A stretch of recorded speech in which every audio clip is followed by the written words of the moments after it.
just like that. Try and script it. Try and write it. Try and believe it. Welcome to Little Birdie Podcast, a unique look into the world of sports betting from the eyes of professionals. I'm your host, Scoot, and I'm joined by the kid MG, Mark Goodwill. Scooty, how are you? Good morning, Vietnam. How are you? You got breaking news for us? David T. Gonski. Apparently. Long time coming. Just hitting the wires. They've waited for us It was a shocker, to do the wasn't it? show. Couldn't have handled it worse. Been a complete balls up. Bit like COVID. Absolute shocker there, Hey? at Carlton. I don't know. They've had a tough 2 decades, haven't they? They're not getting any better. Nah. Poor Tiggy. He's been swinging on the rope for a while now. Poor Unfortunately. bugger. Yeah, it's been a slow death, and it's been pretty ugly to watch. And good on him for coming out and just giving him a bit of lip on the way out. He obviously knew that he was cooked and his time was up, and he went down swinging, and he's held his head up high in all this, a fair bit of class, and his currency now is much better for it. Yeah. And I think Carlton have proved by not being able to lure Alistair Clarkson to the Blues that their currency is at an all-time low. Yeah. And I think I said it a while ago, I think Collingwood and Hawthorn, I'd rather steer both of those lists going forward, and even though Clarko's knocked back the Pies, I'd rather be in at Collingwood or in at Hawthorn. Yeah, I'm not sure you jump into Collingwood too quickly. I think they're. I'm not sure Collingwood have bottomed out either at the moment. Maybe Pendlebury quick cry for help, maybe with his release during the week, just to test the waters without really testing the waters. But I think Clarko, is proving a good judge. I don't think he wants to go to either Collingwood or Carlton, and he's just saying that let's have a year out because he certainly won't be travelling at this stage. So. I don't think he wants to go to either.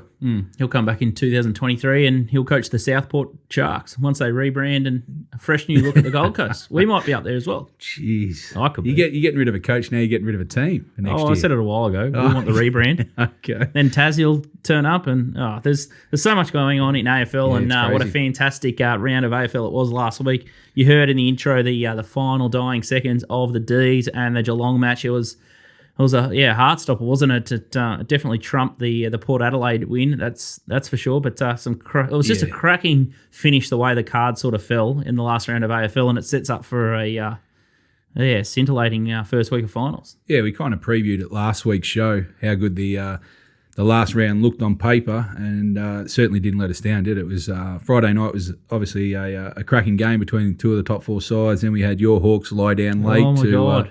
We declared it on the show. We thought it was a 1-0, and then 5 goals up, and then they just it shook me back into that time, that moment in time. The West Coast overrun Richmond by 4 goals in the last 10 minutes. It's me. I am the mock, the lock of the week. As soon as I put it in, you can absolutely wipe that side out. We got the market right. We got the result right up until the last 2 minutes, and they kicked 2 goals in 2 minutes, and it's not a season that happens. But they knew we were on, and we just got absolutely butchered. It just cost me the week and the punt. We could fill a whole show on not bad beats necessarily that we've been involved in all year, but just bad beats in general for the AFL season. It would be a pretty entertaining hours worth of show. But listen, they cashed out on the Hawks, hadn't they? I think the line got as high as 20. I think it might have closed around the 18. So I think we tipped it at -2 on the show. It went to 9 on the day when we tipped it. Closes 18, and the bookies hit 20 at some stage. The bookies are virtually paid out, and unfortunately, they shut down and draw a result.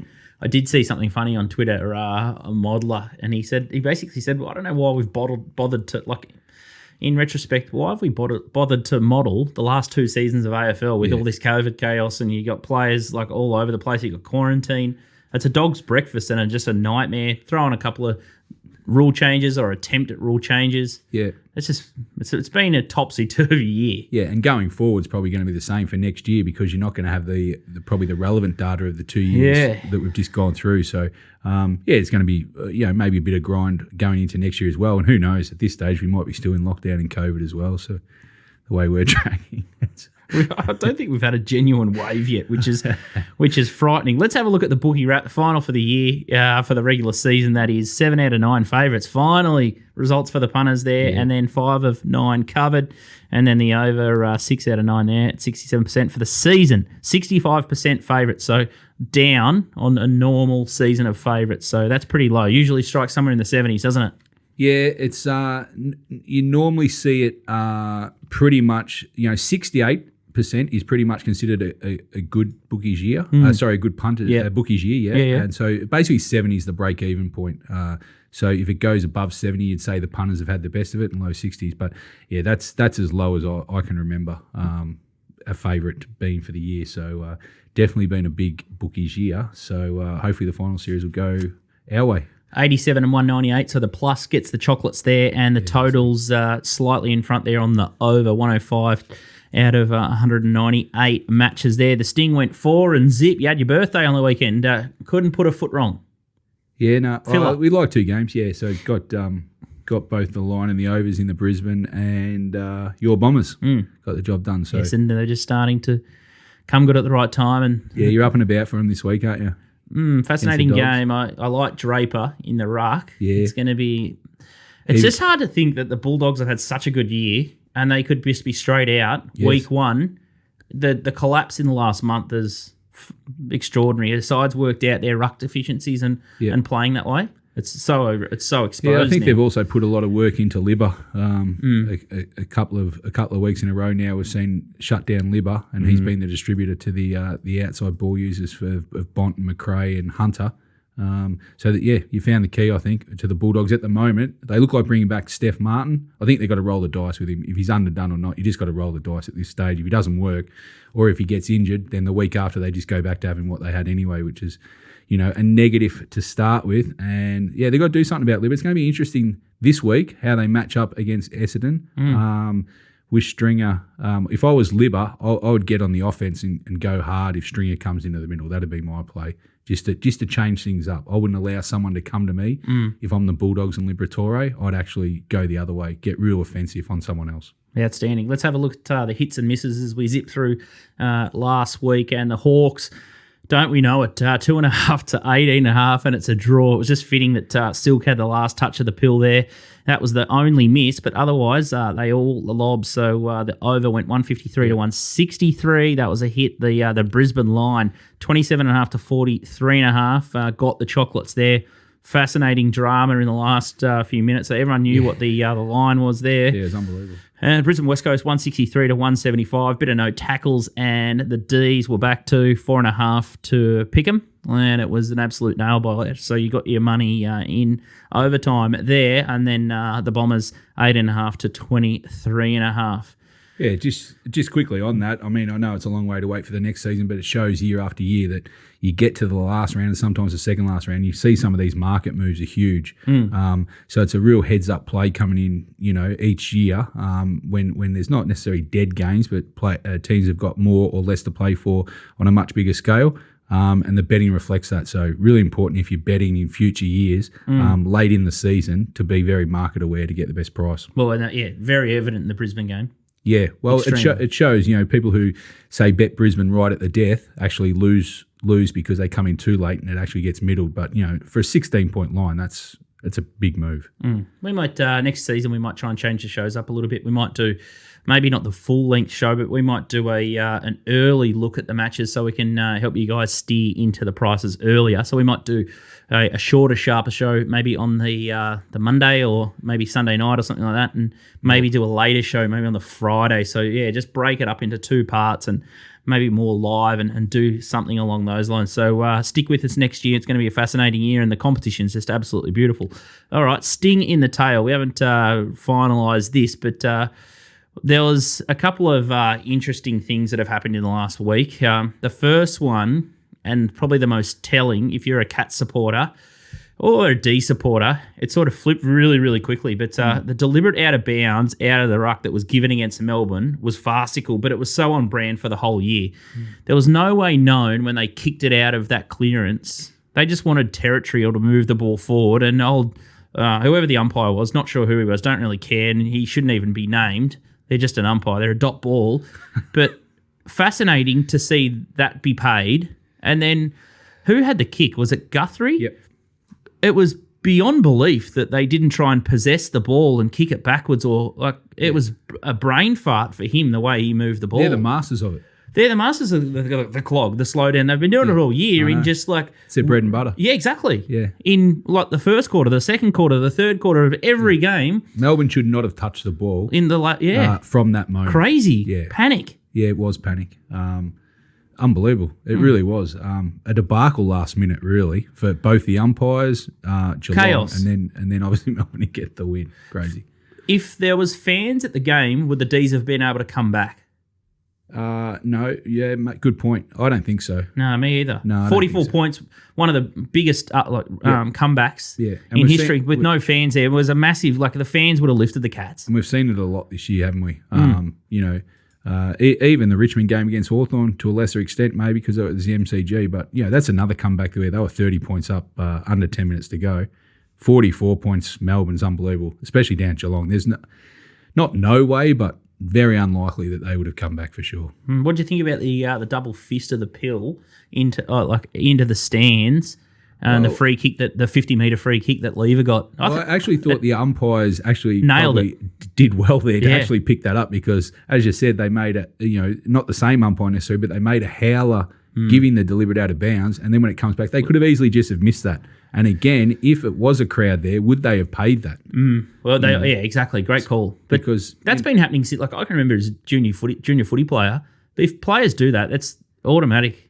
Yeah, and to be fair, not to be fair, because the player shouldn't do it, and it was over the line. It wasn't a borderline call either. It was closer to the fence than not. But when a player does the double fister, he absolutely nailed the double fister as well. It went so far over the fence. Whereas if he just nails it, say, just one row back or just even into the fence, it doesn't get paid. But just because he really launched it, they had no choice. And then just a brain fade at the end, knowing your players, Lever could not kick the distance. And with time tight, you've got to defend the front half. So to let Max Gawn have a free run at it, and you saw the result. Even Tomahawk, you could see him in the background. He was just shattered that he was just. Yeah, there was a lot of players just in no man's land, weren't there? Well, there's always going to be when something like that happens. You're always going to look around and say it wasn't me. What price did you have Max Gawn to kick the snag? Well, to be fair, I would have been happy with Pickham and whoever you left me with. There's nothing against Max. I'm just going on current form. And interestingly enough, if you are a Melbourne fan, you would have remembered that against Geelong earlier in the year, he had the same scenario. So, and he's missed one or two crucial goals at times this year as well. Great kick under pressure. But you could just see him talking to himself when he went back, didn't you? Especially when the siren rang. He's almost, I don't know if he's sucking him in. Religious Max. He was deep breathing. He was probably just thinking any chance. He seems like something. a beauty. What a great character, captain, to do all that. It's a great storyline, so I'm glad it went through for him, and now they've got to deliver on the big stage.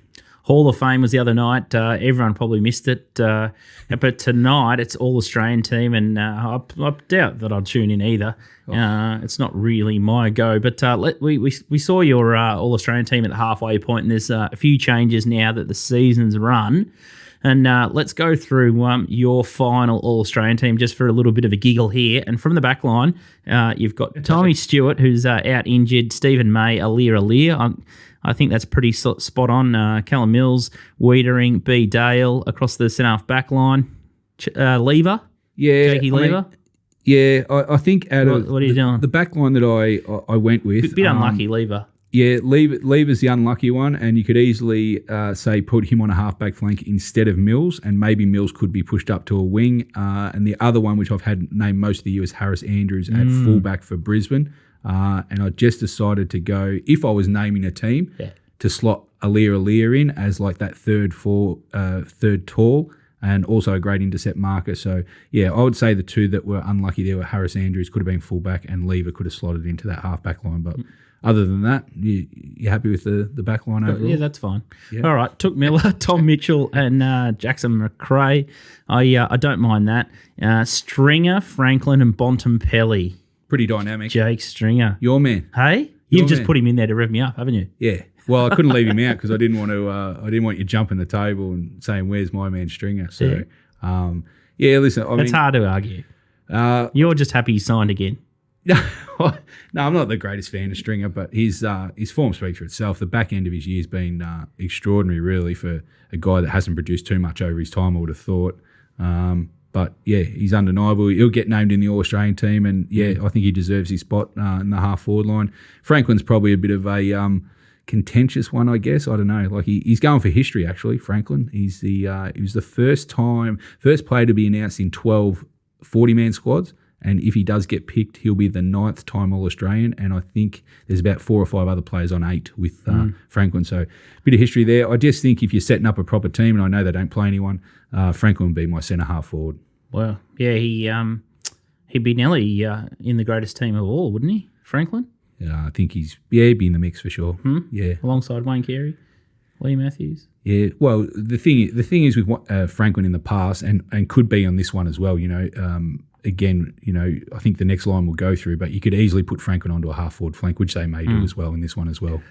Okay, in the forward line, you got Petrarca, Hawkins, Green. I can't argue. Good to see that you got the top 3 best player, Toby Green, in your side. Some people think he's that good, but he's definitely worth putting in the side. Not sure if he's top 3 material. Maxi Gawn, he's got the ruck duties there. Clayton Oliver and Wines, very strong ruck division there. And the bench, you found a spot for Nick Nat, Steele, Walsh, and my man Darcy Parish. And then unlucky to miss, you've got Kelly, Zorko, Merritt, Lyons, Papley, Lever, McCarkey, the Coleman medalist.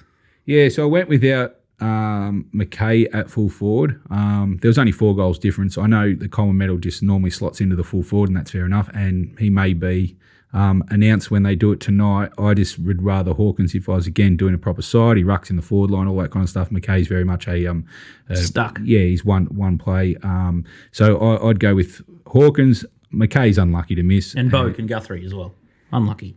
Well, Boak and Guthrie both didn't get named in the 40. Boak actually would have been my on the interchange bench if he was named. So I think he's probably the unluckiest, just in my opinion. And the other one there, yeah, Green's gone in, and Fritz would be the other one that might get a spot. I mean, his goal kicking was unbelievable this year. So, but we'll see. The All Australian. So, what's my line on the players out of the 22? How many will I get named? Yeah, probably 10.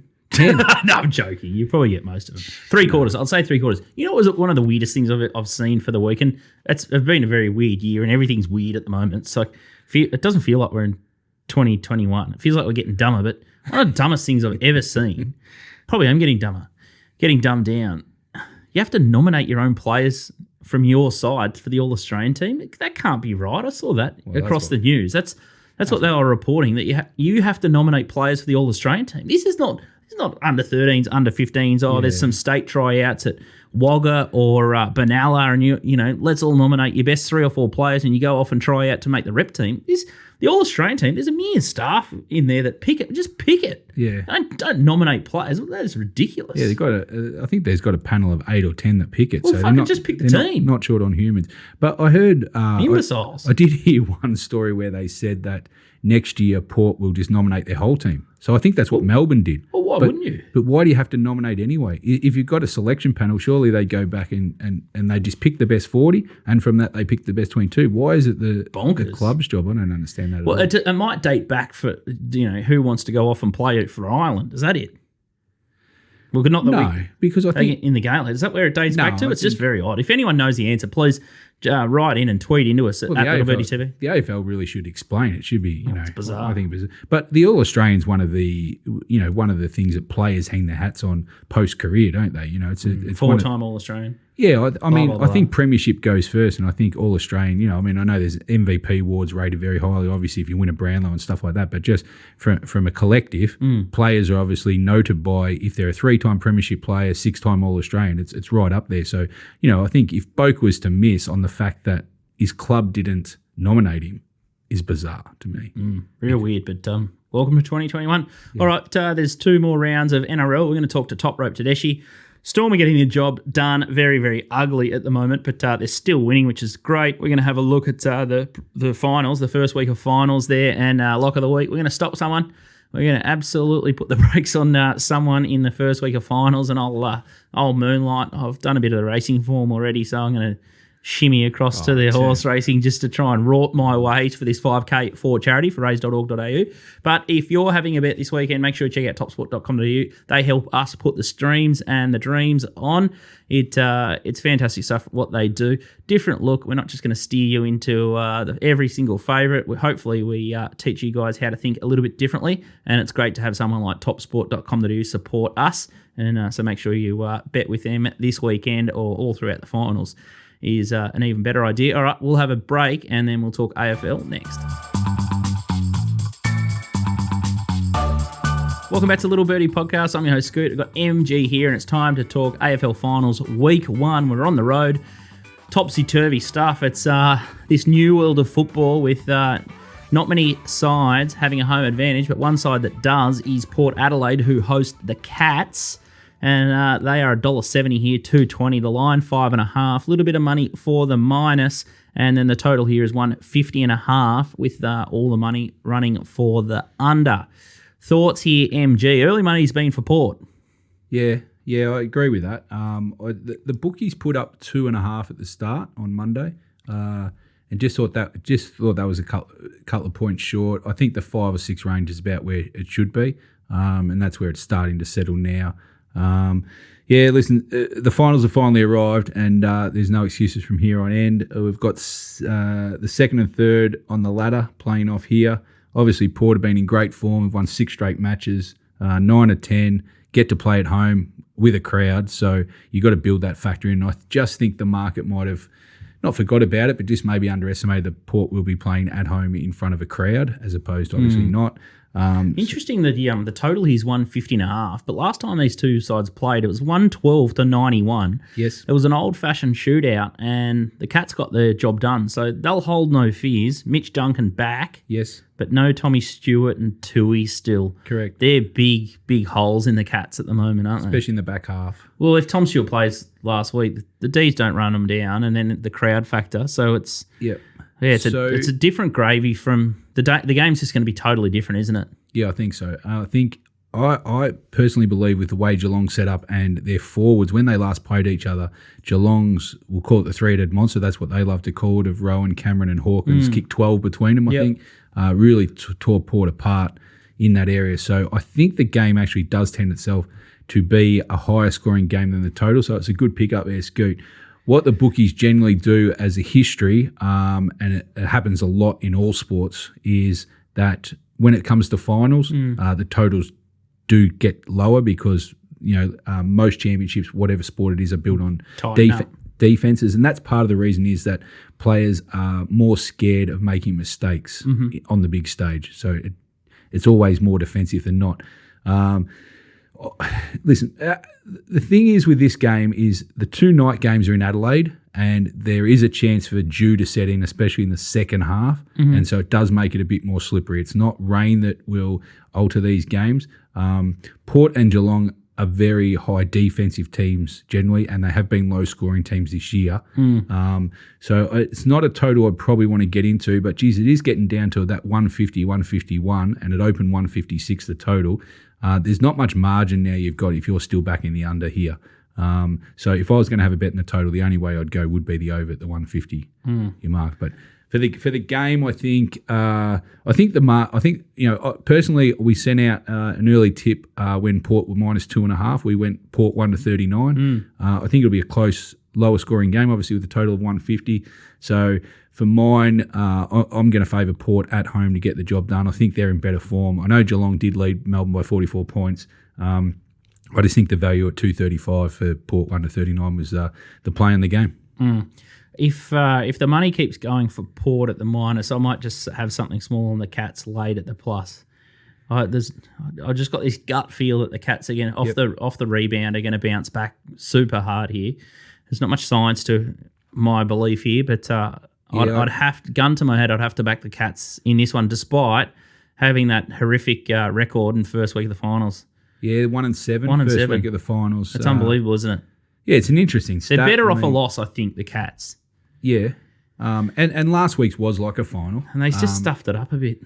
Yeah, they did. I mean, they led by 7 goals against Melbourne, who ended up being the top side. And I know they're at home, so you can always look at it two ways. But they played extraordinary second quarter to get that far in front. And if they bring that form against Port, then Port are going to find it hard to win. I don't think the line's going to move too much further, Scoot. I think 6. I don't think you'll see 7 in this game unless there's a laid out. Say if Duncan doesn't come up, for example. I just don't think it'll extend that way. And I think, personally, if I was wanting to play into Geelong this week, I'd be choosing the 1-39 would be a pretty solid bet. And if you're looking at more value, look at the 1-24 or something like that. I think so. I think this game will be in the balance coming into the last quarter. It'll be a cracking game to watch.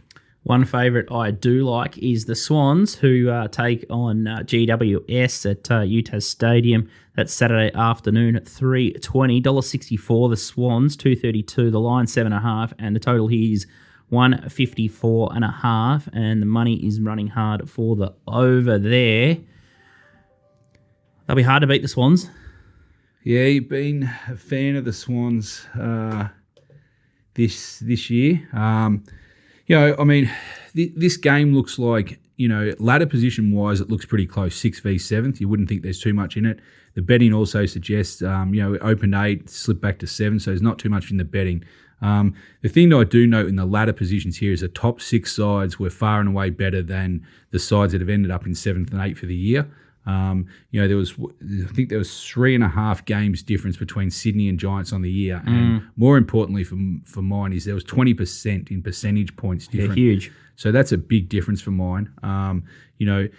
What offsets in this game is I don't like the injuries that Sydney have copped in the last little bit. I think this is the thing that swings for me. I think Giants, not that they've got a lot of players back, and they've been playing with.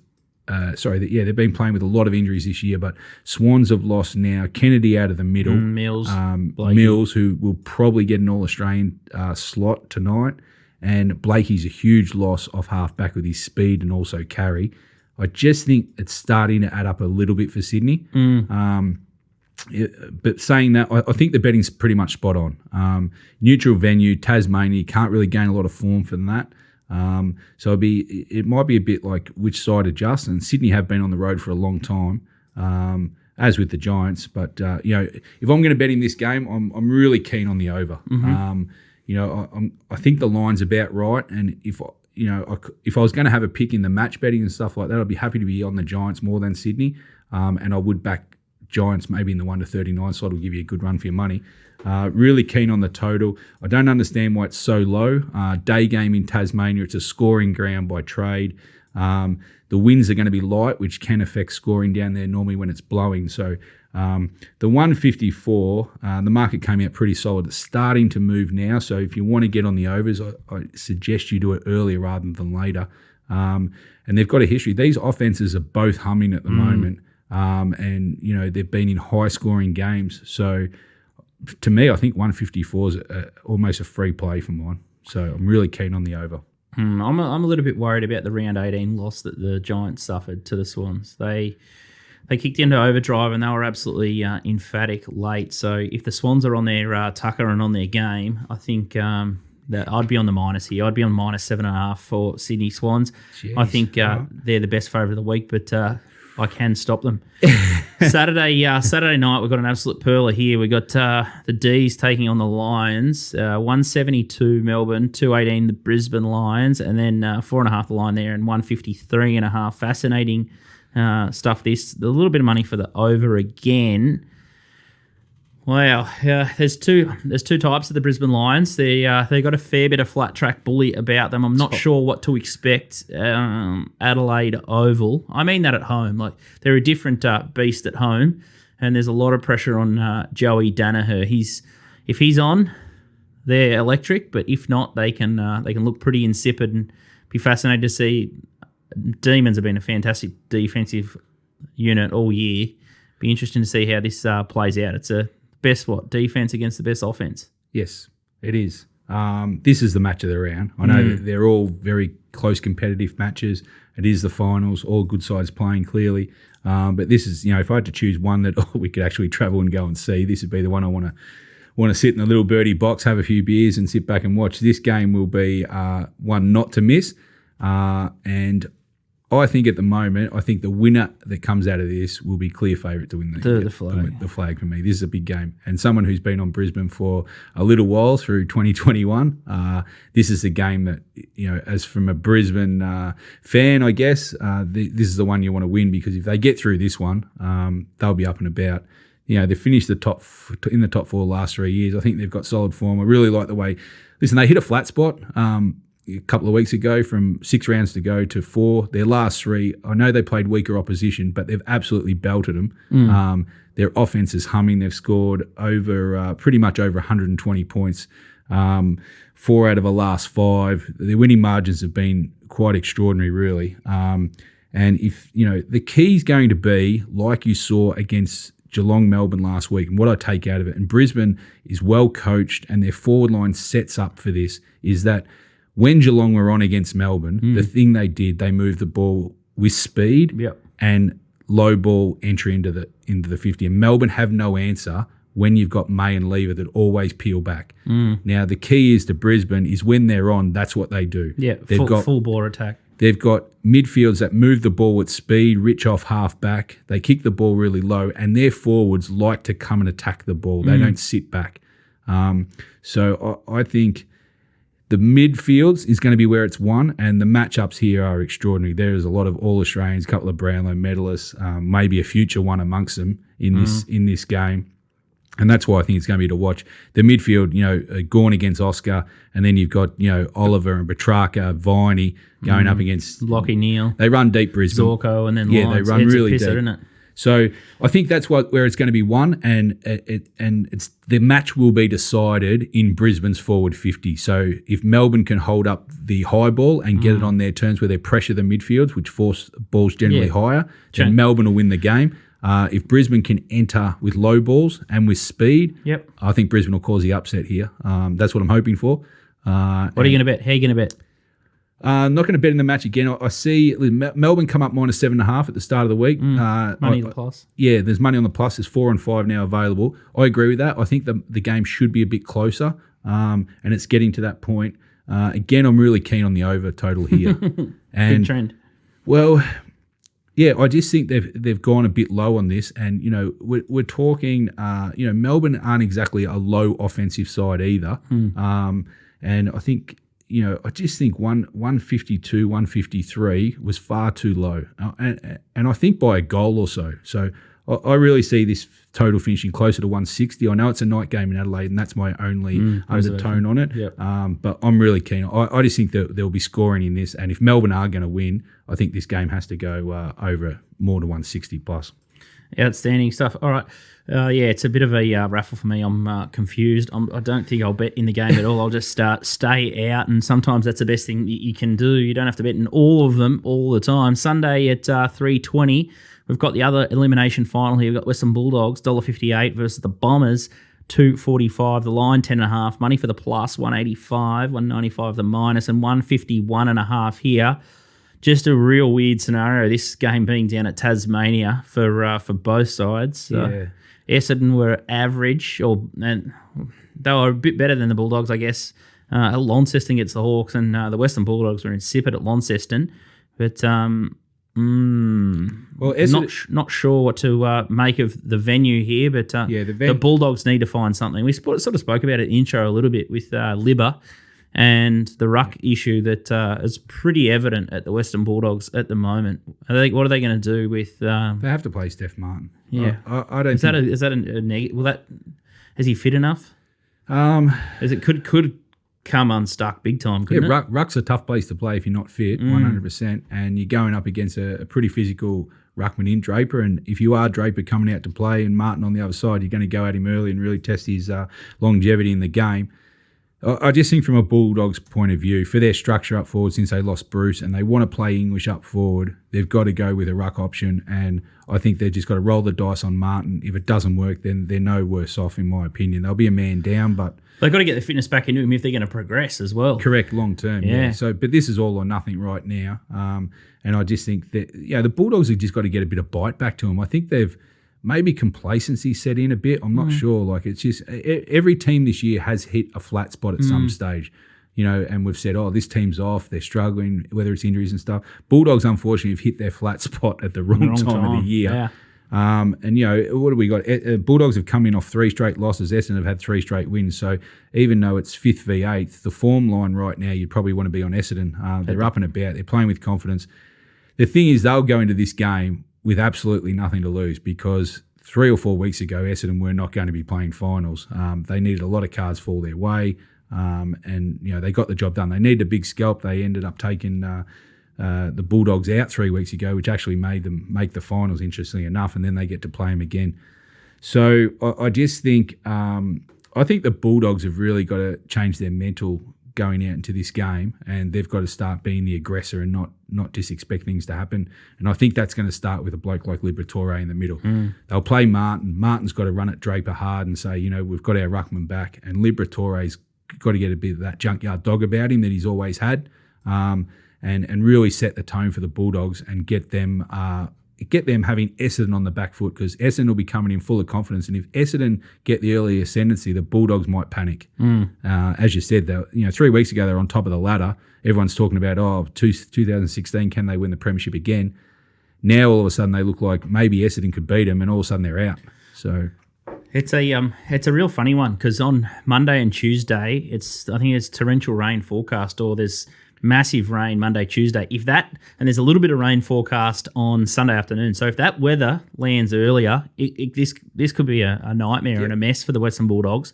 They're a side, I think, that needs to be on top of the ground, and maybe the plus is going to be really good value, or either team under 13.5 or 15.5. Sorry, either team under 15.5. 30-point spread might be a good bet in this match. It could be really tight, and I think there's a no bet for me in this game in terms of the line or head-to-head. I just think you'd have to lean Essendon at the money and with the form at the moment if you're going to bet. I just think it's hard to really invest in the Bulldogs with confidence. But saying that, I think the betting's around the right price. If you were looking to bet in this game, bet Essendon earlier rather than later. The early trend is for Essendon. And the weather will just enhance that. And if you're going to back the Bulldogs, I'd probably hold off as late as you can. I just think you'll get the best price about the Bulldogs late. What I'm going to do again in this game, I'm just going to wait for the total and the weather. As you said, I think if the weather rolls in, the total will go to the under. But if the weather doesn't come, then this total is cheap. These two teams can score, and especially Essendon. Their ability, I think 10 times this year they've scored over 100 points. So they are an offensive-made team. Tasmania, during the day, is a scoring ground. So again, monitor the weather, and this could be the best total bet of the week if it stays dry. Yep. Interesting stuff there. Let's have we sort of spoke about it earlier with the premiership odds, but let's talk about how that market's looking at topsport.com.au. Melbourne are the favourites at $3.70 here. The Cats $4.20. Port Adelaide are probably the mover into $5 now. Brisbane Lions have steadied as well, $5.50. Crazy, $13 the Bulldogs. They've sort of hovered around the $5, $6, $4.50 mark all year, and now they've ballooned back out to $11. They're friendless. The bookies cannot lay them. Swans, $34 in recent times, back into $16, $21 GWS, and the Bombers $26. I couldn't back them at that price. And some of these roughies, you're probably better off just taking them week to week, I would have thought. But it sort of looks pretty spot on. If you can forgive the Bulldogs, $11 might be value. I think your two early tips, I think you're on Brisbane around the $10 mark, and the Doggies $13 pre-season. Not much to really add there, is there? No, just one note. I don't understand necessarily why Geelong and Port are so separated. I think they almost should be either equal, or maybe Port just shading them, being favourites at home. Yep. And they could, obviously win the first week. They could get the second final at home. So, we haven't tipped Port all year. I'm not saying that they can win the flag. I just think betting right now, if you're coming in fresh, they might be one of the better options, just with maybe their pathway into the grand final. It sounds like the prelims are in WA though. After this week, so the teams that win may go into quarantine and go straight over to Perth, and then I think there's a little back door if Melbourne improves, which it doesn't sound like it's improving. It's going the other way, the Melbourne COVID crisis. I doubt it's the window for the MCG is closing, so by this time next week I think it'll all be announced that it's all going to Perth. It's crazy to think that that's happening in Perth, but that's another story for another day. Having a quick look at the Brownlow market, we'll talk about the odds. It looks like it's going to be an absolute grandstand finish here, and Marcus Bontempelli, I think you talked about laying him at the $1.90 around the $2 mark, and now he's not even favourite here. Ollie Wines is a new favourite, $2.80. Clayton Oliver's $3.30, and Bontempelli's $3.80, and the fast finishing Jack Steele is $9. Petrarca $13, Sam Walsh $19, my man Darcy Parish $22, and that's probably winds out the genuine chances here. Tommy Mitchell sneaky $44, but Hawthorn probably haven't won enough games, but. Fascinating this move. So I think you tipped up Bontempelli at the start of the year as the rightful favourite. He's just got the staggers like the Bulldogs have. There's been many people that have snatched the 150s, 80s around Ollie Wines. A couple of people from the show have tweeted in, or that watch the show, have tweeted in. They've snavelled Ollie Wines' odds, and Clayton Oliver is another one that you're on to very early. So grandstand finish, and what we're doing, it's twofold here. So for Top Sport only, just to barrel in for a Brownlow night, and when they put their markets up and we can find the overs there, we're doing a Brownlow stream. So we're going to put the cameras on. It's going to be fascinating. Mark's got thousands of dollars on the table already, and he'll keep peppering for himself and for you guys at home with this Brownlow stream. So it's going to be fascinating to see him wiggle around for 3.5 hours. Brand new experience for him. It's all right to do the pre-recorded show, but he's going to. You'll see what I get to see every Friday, Saturday, and Sunday, and you'll see him roar and scream and kick, cheering home the Brownlow. So this is new ground for him. It's not WWE wrestling. Yeah, well, it's going to be very funny. I see you cheer these totals and say, "Why do you do it?" It takes years off your life, but it's going to be fascinating to see what happens there. And round by round, we'll go through all the betting markets, so you can sit at home and you can bet those pretty much in play. So I think the bookies turn them off with a minute before each round, and prior to that, we'll preview all the rounds and put up Mark's ratings, and we'll try and find some bets on the fly. But we're doing a betting stream bank, so if you want Mark to control the bank and you want to be involved in the stream, you can deposit anywhere between $50 and $1,000. It's an easy way for me to play and for you guys at home. But if you want Mark's action for all the other prop markets that other bookmakers, so we're actually not permitted to bet with other bookmakers. We need to keep all our stream action with Top Sport, and that's why we like them, because they take on the big syndicate bets. But if you just want to pick off the edges from all the other bookies, all out in the rest of the market, you can sign up to that package as well. So that's $99. So that'll be separate. So we'll be trying to pick off the best prices in the stream and the tipping comp, but there's two different options if you want to get around Little Birdie for that. So make sure you check it out. It's all there on our website. So it's going to be a monster Brownlow night. So hopefully we can get a couple of special guests in to provide some entertainment for the count. But it's going to go absolutely down to the wire, and I think we spoke about it the other day. It's probably the Woden count when Wanganeen robbed Diesel Williams. It's been pretty dull, the Brownlow, in the last sort of 3 or 4 or 5 years, but we've finally got a cliffhanger. Yeah, I'm not sure how dull it is. They've been pretty good events. They're just a lot of favourites, just go straight to the line. Yeah, I mean, the last what do we had the last 5 years? They've all been very strong favourites, unfortunately, going in from a winner's point of view. But the beauty about the Brownlow is there are literally hundreds of markets, and you can pick and choose. That's why you like it. And it's done. Yes, 100%. That's a beauty. There's a few betting.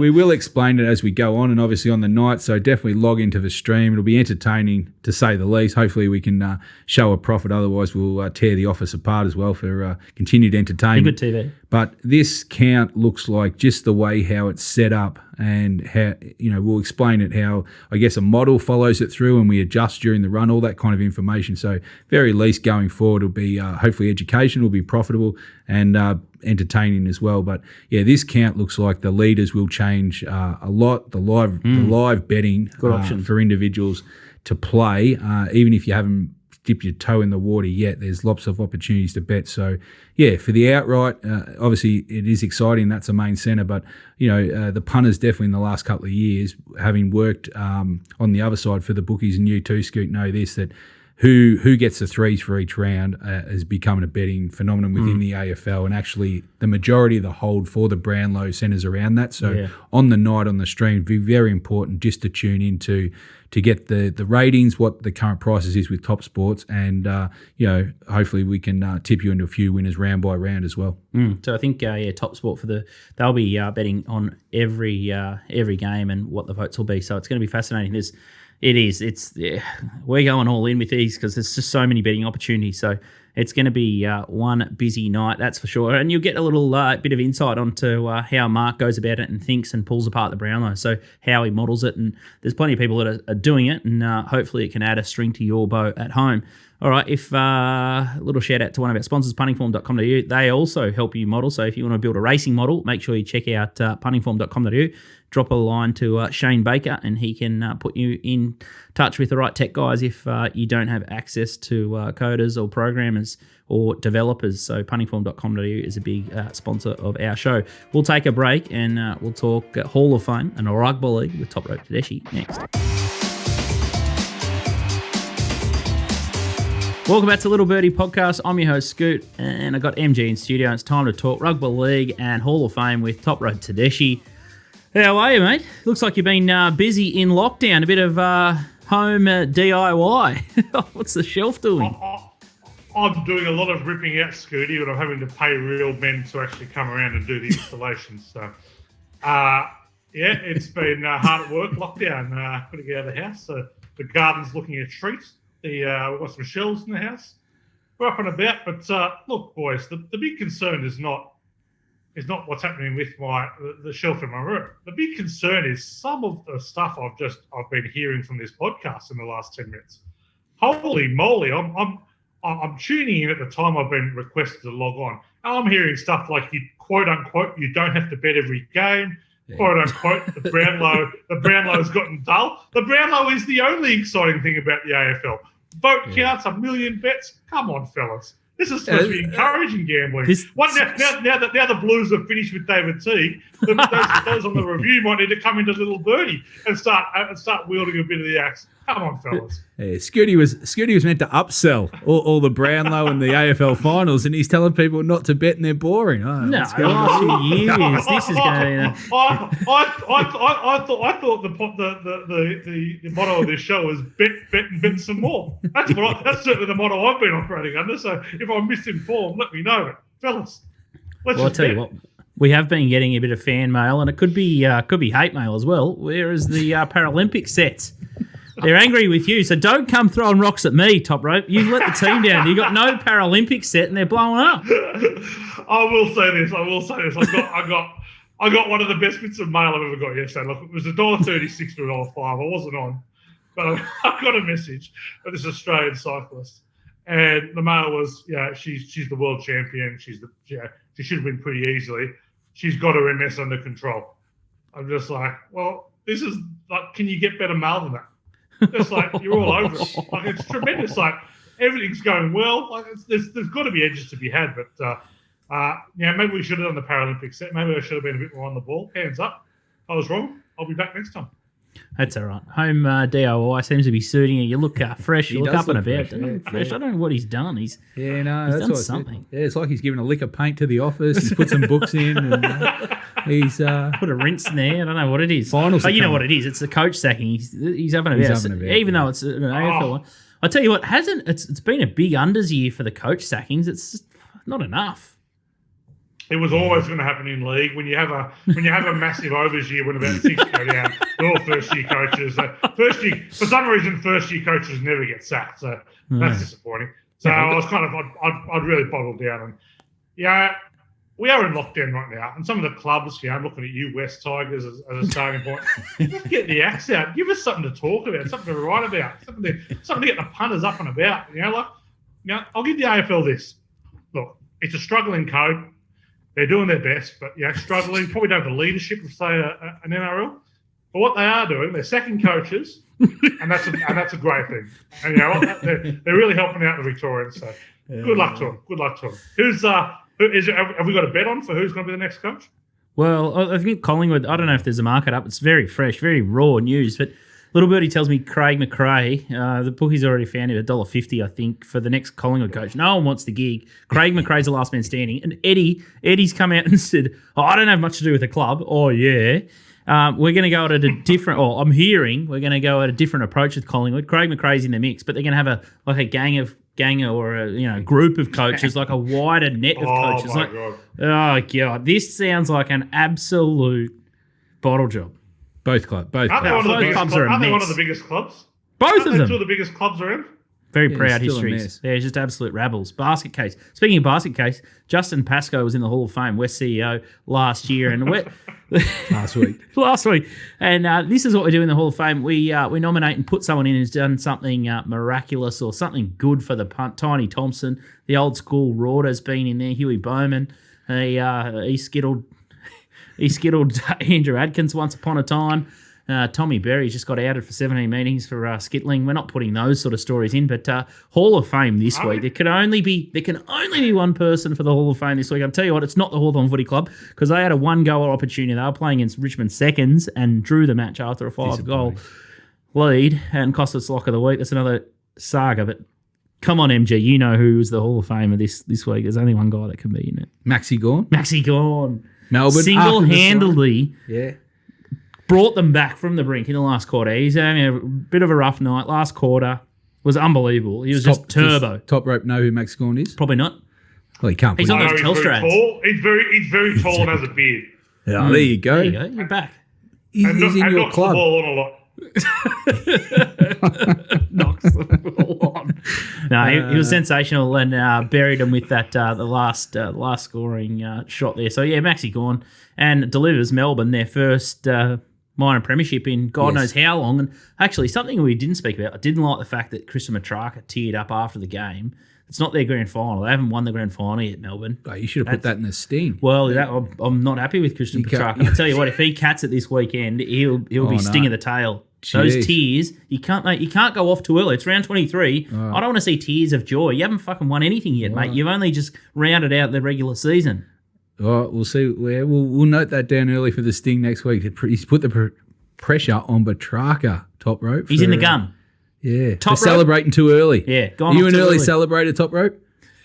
No, you don't cry. You don't go the early crow. You keep your emotions in check. Well, that's not true. You get angry.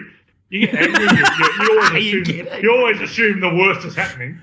You always assume you've got to find some way to get beat. I don't know much about this Melbourne Football Club, but I'm going to predict a bang exit for them. Well, I hope you're right this week. We need Brisbane Lions to get up this week, top rope, so that'd be a nice start. Lions and Morals, 10 units. So is it a little gimme for us? Can you give us one person for the year into the Hall of Fame? Is it Max in?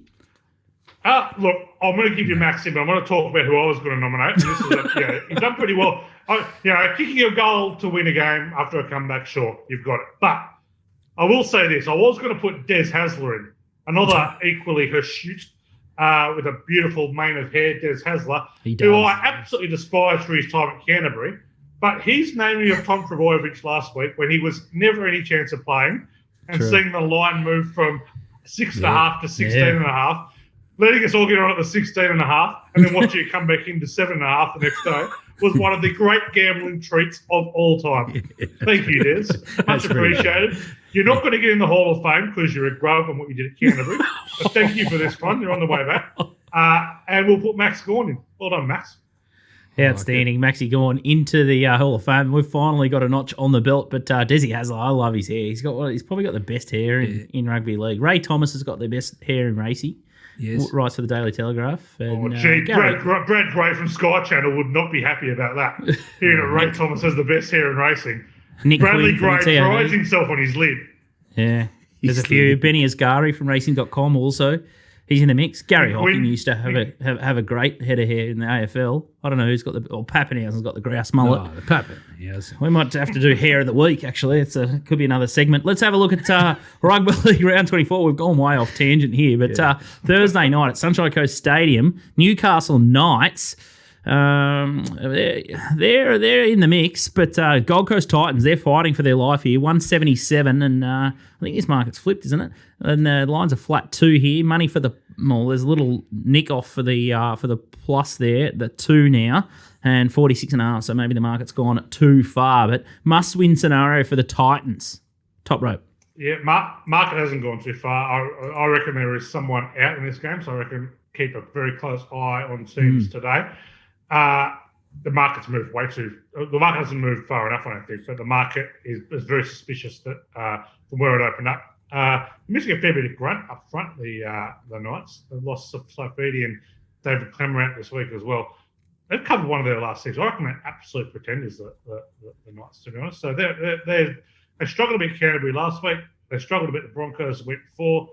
I'm not going to back the Knights for love nor money. I'm really firmly to the Gold Coast on this one. I think they can be backed and probably bet down to probably 4.5 point favourites in this one. I really like the young fullback, Jaden Campbell, Preston Campbell's son. He's looked outstanding. And they've also got Big Mo Fodawika back. I think they'll dominate in the pack. They've been playing pretty well of late. I love they dropped Ash Taylor. He is absolutely hopeless. Get him out of there. I think there's a pretty strong Titans side. Get on Gold Coast. Ooh, I love that. MG's just written down Gold Coast. MG is the biggest sicko for Thursday night. You never write down any of my tips. No, I do. They're in the scratching column. Yeah. Listen, there's nothing better than Thursday night you football. Love it. There's just nothing to get better than rolling. It's called the launch Pinching. pad. It's a launch pad. You know, there's nothing better than Storm playing on a Thursday night. Normally, they should schedule that every week. But I'll take a Gold Coast special and just launch into the weekend. He's so sick, our man MG. He just writes it down, and every multi starts with X. Absolute fantastic stuff. All right, Friday night at the 7:55 time slot is Roosters versus the Rabbitohs. The 2 R's, 126. The Bunnies looks very, very skinny. Only for sicko multis, me. $4 the Roosters, and the line here looks very, very big. 13.5, crazy. 185 the plus there, 195 the minus, and 48.5. Up at Suncorp Stadium, top rope. I'll be putting the Bunnies in at my multi at the 126, but the line, well, I don't think the Bunnies can do a demolition job, can they? No, I'm inclined to be on the plus here, the 13.5. Souths have been playing well of late. They were absolutely stitched up to the max by the referee last week against the Panthers. Coincidentally, a Penrith District referee, Grant Atkins, but yeah, take it over. Oh, wow. It's my crew of South supporters. There was feverish chat, and they were filthy. I have never seen. Oh, that's not true. I probably saw it the week before. I'm just throwing the hyperbole, but it was one of the great stitch-ups of all time. Some of the calls they pulled out, it was disgraceful. It was an absolute one-goer last week. The Roosters have been playing pretty well. They've been absolutely decimated by injuries. You could name a side of players missing from their best squad this year who would make the 8. They're missing that much talent. Wow. But look, they hate the Bunnies. They live for this game. Big outsiders have a good record in this game. There's only been 5 occasions since 2008 where there's been an underdog of more than 8 points in this one. The outsider is 4-1 against the spread. Has won 3 of those off the stick. So, look. I can see the Roosters kind of putting on 18, 20 points. They've still got some decent attack, and I think that'll be enough to kind of cover it all. I think will be a reasonably high-scoring game. So I'm happy to be on a plus here with the Chooks. Outstanding. Overs. Hey? I get the read for overs there. Oh, is that your little... Yeah. Read from... Yeah. I heard you mentioning MG in the AFL segment that there is... The lines are probably a little bit low, and you're probably inclined to bet the overs. I think it's very much the other way in the NRL. My inclination is to bet the unders for most games. Last week it worked out reasonably well. We're probably a bit stiff on a couple as well. My inclination is the unders, but I think this is an overs game. Okay. Outstanding. All right, let's have a look at the Melbourne Storm. Love previewing the Melbourne Storm, but I tell you what, the minus isn't the gravy that it used to be. It's a little bit shaky, the Storm line at the moment. Saturday night, 7:35, Suncorp, Storm 107, Parramatta $9, 22.5. A little bit of money for the plus there at that price, and then 49.5. Is this a danger game for the Storm or not? No, I think this is when they click back into gear. They've only covered one of their last 4. They've kind of had ins and outs all over the shop, which has been somewhat problematic for how they've played the game. in a sense that, you know, the smoothness that you'd seen just wasn't there. I think it was great giving Pat, you know, the full run last week. I think they're going to be a much, much better side this week. They are chasing history. 20 in a row will make them give them the most successful winning streak in the 113-year history of Premiership Rugby League. So that is massive. Look, I think the plan will be to rest players next week. They hate Parramatta. They absolutely despise Parramatta, the Melbourne Storm. I think they could do a fair number on them. I think the Eels have a couple of question marks, and although they're pretty ordinary in their win over the Cowboys last week. So I think this will be an absolute toweling. So I think we'll see Melbourne kind of cover the spread here and win pretty convincingly. You're back on. You're back confident. You've dropped off, but now you're back on. Para have been smashed by the good teams this year. They have. Or is that just recent? No, they're just soft. Yeah. Underbelly. They beat Melbourne early in the year in round 3, and they've kind of tailed off once the other teams have come good. So they were, particularly kind of the last 10 weeks, yeah, they were smashed by South pretty badly. That was a pretty horrific loss. Manly have really given them a touch up a couple of times. So I think Melbourne will do a real number on them. Speaking of Manly, Sunday afternoon at 1:50 at Redcliffe, the Sea Eagles are $1.02, Canterbury Bulldogs 17, and the line 31.5. The total 54.5. Top rope. You're a Canterbury supporter. 66-0 last time. It was a fill-up. It was a fill-up. It was like watching the Harlem Globetrotters go around last time they played these sides. Top rope said, I want them by 40, Manly I want them by 50, win by 60. What are you going to do? Yeah. He knows what he's doing. I have a feeling this could be worse than last time. Because I would say this about that Manly 66-0 win. That was one of the worst 66-0 wins I've ever seen. They should have put 80 on. Absolutely. They pulled up. Thrashed the Bulldogs. They pulled up, but they also just blew a heap of chances early. Yeah, they did. It was pretty poor. So, look, there's no question going to floor. This line's moved from 24.5 to 31.5. And if this line starts less than 36, something has gone seriously wrong. Another 5 Turbo might points. be kidnapped. He might be in You can't say that. We got a lot of trouble last time you spoke about that. So you're tipping maybe another 60 or 70 point victory. Yeah, they've missed a ton of players last time they were in the side when they took on Manly, the Bulldogs, and they are going to be missing a ton of players again. Manly are pretty ruthless. There's that underbelly that still hates Trent Barrett for what he did at Manly. I think they'll be reasonably ruthless. I think this might have a bigger margin of victory than the last one, which is something ridiculous to suggest. But I think Manly will absolutely run away with this. They're going to have the ball the entire game. They can score from anywhere on the field. They've got too much speed, too much class. We'll get to my lock of the week later on, but they're going to win this by plenty. I'm tipping it might be a turbo. Might be a turbo 4+, 5+ tries. I sense coming. Break a record. Yeah. Wow. I reckon we can also get a little bit on the same game multi, 2+ tries, turbo, Saab, and Ruben Garrick. I think you get $14 for that. So a bit of Ric Flair there. Ric Flair for the punters. I tell you what, Ric Flair's been doing some awesome. Great work lately on a plane. I see something on Twitter the other day.